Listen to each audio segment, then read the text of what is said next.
Hello students. आज मैं reading a the girl who asked why के बचे हुए भाग को पढ़ाने जा रही हूँ। तो हम थोड़ा पिछली कक्षा को याद करें कि हमने स्टोरी कहाँ तक छोड़ा है।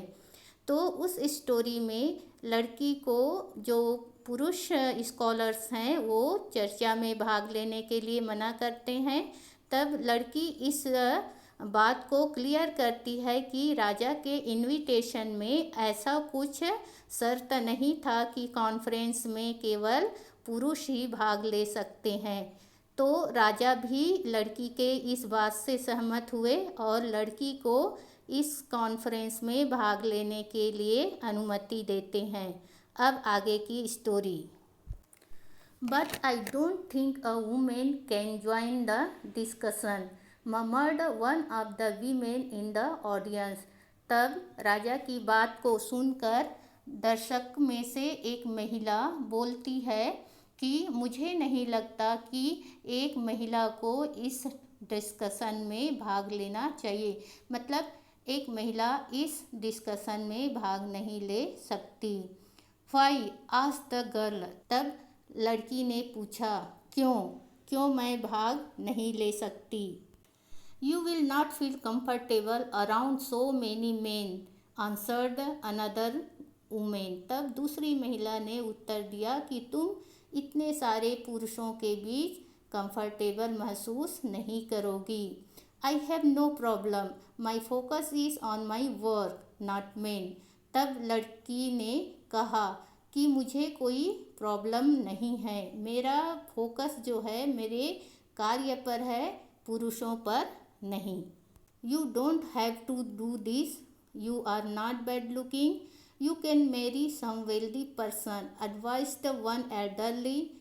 तब एक बुजुर्ग ने लड़की को एडवाइस दिया कि तुम ऐसा नहीं कर सकती, तुम दिखने में भी बुरी नहीं हो, अच्छी हो, तुम एक वेल्दी जेंटलमैन मतलब होता है धनवान व्यक्ति के साथ शादी कर सकती हो।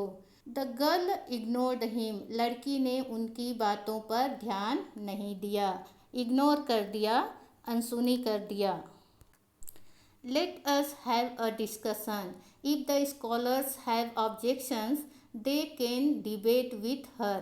तब राजा ने कहा चलो एक चर्चा रखते हैं। If the scholars have objection मतलब जो स्कॉलर को इस लड़की से ऑब्जेक्शन है, they can debate with her, वो इस लड़की के साथ डिबेट मतलब वाद विवाद होता है, कर सकता है। इफ़ सी विंस, यदि ये लड़की जीत जाती है, सी कैन ज्वाइन द पैनल, वो इस पैनल में ज्वाइन कर सकती है। सेड द किंग, राजा ने ऐसा कहा। सेवरल लाइक्ड द सॉल्यूशन, राजा के इस विचार को, राजा के इस विचार को बहुत लोगों ने पसंद किया। They were sure that the girl will be humiliated by the scholars. वे जो पुरुष विद्वान थे उनको पूरा विश्वास था कि यह लड़की उनके द्वारा अपमानित की जाएगी या अपमानित होगी। ह्यूमिलिएटेड मतलब होता है इंसल्टेड, अपमानित होना। The scholars on the desk discussed among themselves. वहाँ मंच पर जितने भी पुरुष विद्वान बैठे थे वो आपस में चर्चा किए। And selected an elderly scholar as their representative, और आपस में चर्चा करके उन्होंने अपना एक मुखिया चुना। रिप्रेजेंटेटिव मतलब होता है प्रतिनिधि, जो लड़की के साथ डिबेट करेगा। तो अपने लिए उन्होंने एक हेड चुना।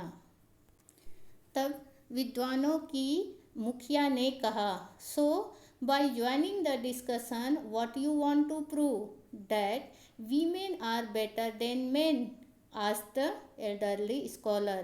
तब उस एल्डरली स्कॉलर ने कहा कि तुम इस चर्चा में भाग लेकर क्या सिद्ध करना चाहती हो कि महिलाएं जो है वो पुरुषों से बेहतर होती हैं। No sir, I don't want to prove anything. तब लड़की ने कहा, नहीं सर, मैं कोई भी बात सिद्ध करना नहीं चाहती हूँ। I am here to join the discussion. मैं यहाँ पर चर्चा में भाग लेने के लिए आई हूँ। To quench my thirst for knowledge. मेरे अंदर ज्ञान प्राप्त करने की जो प्यास है उसे बुझाने आई हूँ। क्वेंच मतलब बुझाना और थर्स्ट मतलब प्यास। लाइक ऑल ऑफ यू, जैसे कि आप लोग आए हैं। Said the girl fearlessly. ऐसा लड़की ने निडरतापूर्वक कहा। But greater knowledge is not for women, said the elderly scholar. तब उस बुजुर्ग विद्वान ने कहा, लेकिन महिलाएं जो हैं पुरुषों की तुलना में कम बुद्धि वाली होती हैं। I beg your pardon sir, but why, asked the girl. तब लड़की ने कहा कि मुझे क्षमा कीजिए सर, लेकिन क्यों? Because female intellect is weaker then main, said the elderly scholar. तब उस विद्वान ने कहा, क्योंकि महिलाओं की बुद्धि जो है पुरुषों से कम होती है। Says who sir? तब लड़की ने पूछा, कौन कहता है? It is written in the hymns. यह ग्रंथों में लिखा है, यह स्रोतों में लिखा है। May I ask who wrote those hymns? Asked the girl. तब लड़की ने पूछा कि क्या मैं जान सकती हूँ कि वो स्रोत है उसको किसने लिखा? The hymns were written by our forefathers, said the elderly scholar. तब उस बुजुर्ग विद्वान ने कहा कि उस ग्रंथ को, उस स्रोत को हमारे पूर्वजों ने लिखा था। By forefathers you mean our male ancestors? Asked the girl again. तब लड़की ने फिर से पूछा कि फोरफादर्स मीन्स मतलब आपका मतलब है कि हमारे पूर्वज ने, हमारे पुरुष पूर्वजों ने? Yes of course, by our male ancestors, said the elderly scholar. तब एल्डरली स्कॉलर ने कहा, हाँ हमारे पूर्वज, हाँ हमारे पुरुष पूर्वजों ने। How did our forefathers know? तब लड़की ने फिर से पूछा कि हमारे पुरुष पूर्वज कैसे जाने, उनको कैसे पता चला कि महिलाएं जो है पुरुषों से कम बुद्धि वाली होती हैं। They noticed, said the elderly scholar, irritated. तब इरिटेटेड मतलब चिड़चिड़ाना, क्रोध हो जाना। क्रोधित होते हुए उन्होंने लड़की से कहा कि उन्होंने ध्यान दिया, उन्होंने नोटिस किया, हमारे फोरफादर्स ने नोटिस किया कि महिलाएं जो है पुरुषों से कम बुद्धि वाली होती हैं। But how my lord, give me an example, how did they notice? Asked the girl again. तब लड़की ने फिर से पूछा कि कैसे, मुझे एक एग्जाम्पल दीजिए कि उन्होंने कैसे नोटिस किया। I don't remember, said the elderly scholar. तब वो बुजुर्ग विद्वान ने कहा कि मुझे याद नहीं है। Doesn't matter, why don't any of you scholars ask me questions to prove my weaker intellect?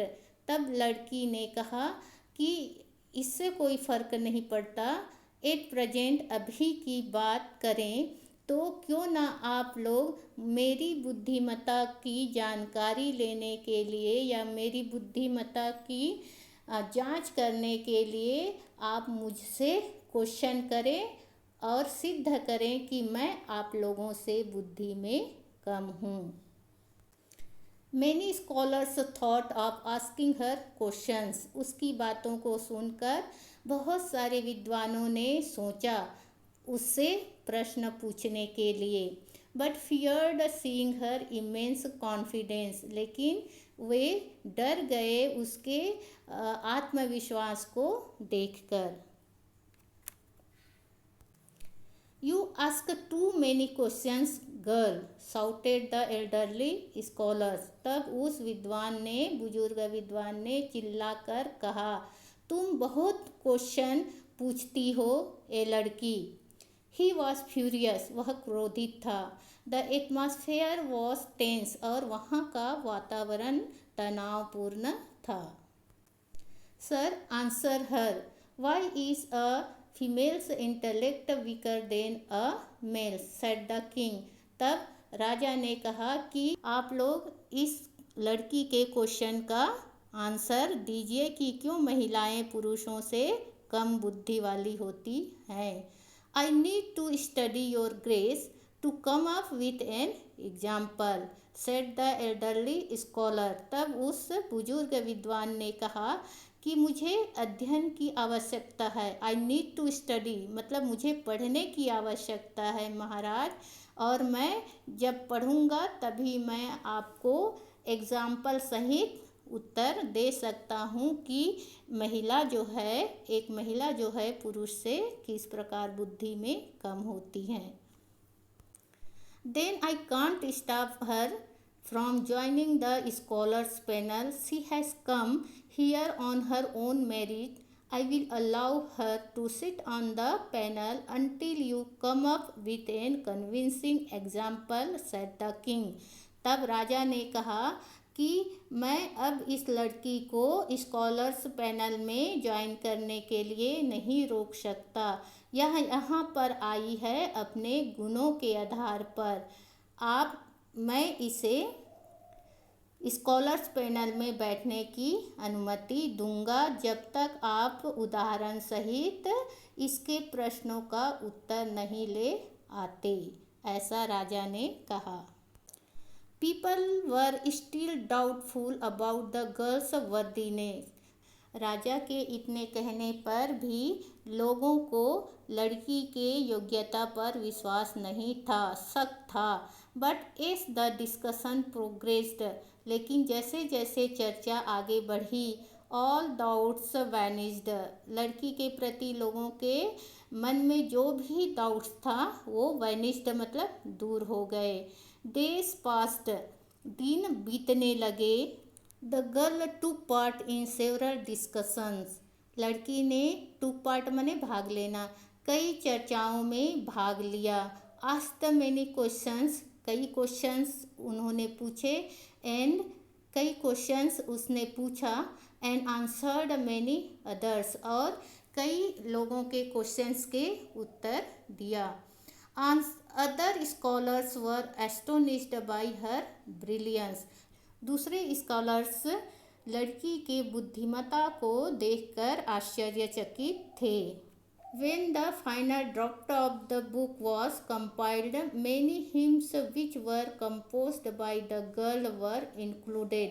जब फाइनल बुक लोगों के पास छपकर आया तो लोगों ने देखा कि बहुत सारे हिम्स जो है, बहुत सारे लेख, बहुत सारे कविताएं लड़की के द्वारा लिखी गई थी।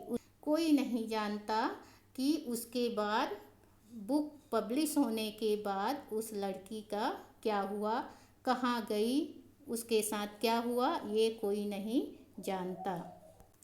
सम से, कुछ कहते हैं, she constructed a book of her own hymns, कुछ लोगों का कहना था कि उन्होंने अपनी कविताओं के, अपने लेख के, अपनी कहानियों के एक बुक लिखी।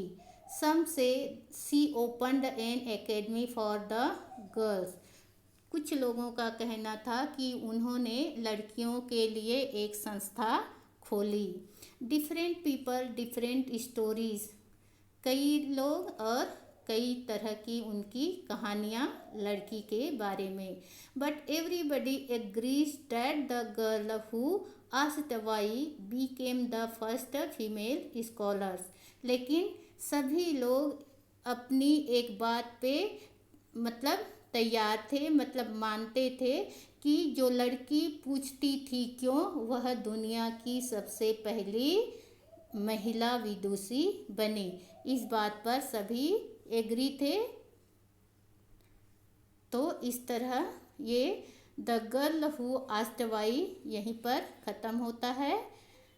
अच्छी लगी स्टोरी आप लोगों को? ओके, लगी होगी अच्छी। ठीक है, अब आप होमवर्क करें। Okay, thank you.